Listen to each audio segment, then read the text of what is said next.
अस्सलाम वालेकुम व्यूअर्स। तो कैसे हैं आप सब? उम्मीद करती हूँ आप सब ठीक होंगे। तो जी जनाब, आज हम बनाने जा रहे हैं मैक्रोनी। तो यहाँ पे हमने ले लिए 2 बड़े साइज़ का हमने टमाटर ले लिया, इसका पेस्ट तैयार कर लिया है, और 4 टेबल स्पून हमने मैक्रोनी मसाला ले लिया है, और हाफ़ टी स्पून हमने यहाँ पे नमक शामिल कर लिया है, ताकि अच्छे से इसको मिक्स कर लें। और मैक्रोनी मसाला आप घर में भी बना सकते हैं, तो मैंने रेडीमेड लिया है। यहाँ पे हमने एक देगची ले ली, देगची के अंदर हम ऑयल डालेंगे 4 टेबल स्पून। तो यहाँ पे जैसे ही ऑयल हमारा थोड़ा सा गर्म होता है, तो जो पेस्ट हमने तैयार किया है वो हम यहाँ पे ऐड कर देंगे। तो ये हमने ऐड कर दिया है सारा पेस्ट इसका, और इसको कवर कर दिया भूनने तक। तो जैसे ही हमारा जो है मसाला भूनने पे आ जाता है, तो फिर हम यहाँ पे चिली फ्लेक्स ऐड करेंगे। अगर आपको ज़्यादा तेज़ मसाला चाहिए तो आप इसमें 2 टेबल स्पून ऐड कर सकते हैं।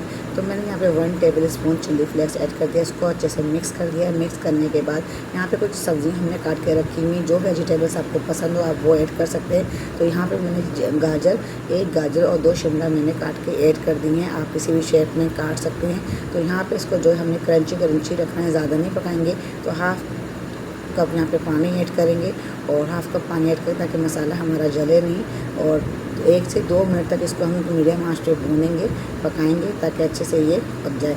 और ज़्यादा हमने इसको नहीं पकाना है, मसाला बस भूनने तक इसको पकाना है, तो ऑयल इसका ऊपर आ जाए। तो यहाँ पे हमने मैक्रोनी जो है बॉयल करके रखी हुई है, तो मैक्रोनी यहाँ पे हम ऐड कर देंगे। बॉयलिंग में मैक्रोनी हमने यहाँ पे ऐड करके अच्छे से इसको मिक्स करना है। 1 से 2 मिनट तक हमें इसको अच्छे से मिक्स करना है, और इसको तेज़ आंच पे हमने भूनना है। मिक्स करने के बाद, भूनने के बाद फिर हम इसको जो है दम दे देंगे। दम देने के बाद फिर हम इसको डिश आउट कर देंगे। तो 5 से 10 मिनट का हम इसको दम देंगे। दम देने के बाद फिर हम डिश आउट करके दिखाएंगे।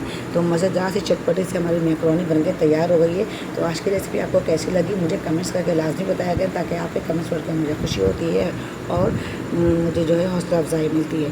तो जी जनाब, आज की रेसिपी आपको कैसी लगी मुझे ज़रूर बताइएगा, और चैनल को सब्सक्राइब कर लें। अगर चैनल पर नए हैं तो चैनल को सब्सक्राइब कर लें, बेल आइकन बटन पर क्लिक कर लें, ताकि मेरी हर नई आने वाली रेसिपी आप तक बआसानी पहुंच सके। तो लाइक करें, सब्सक्राइब करें, शेयर करें और कमेंट्स करें।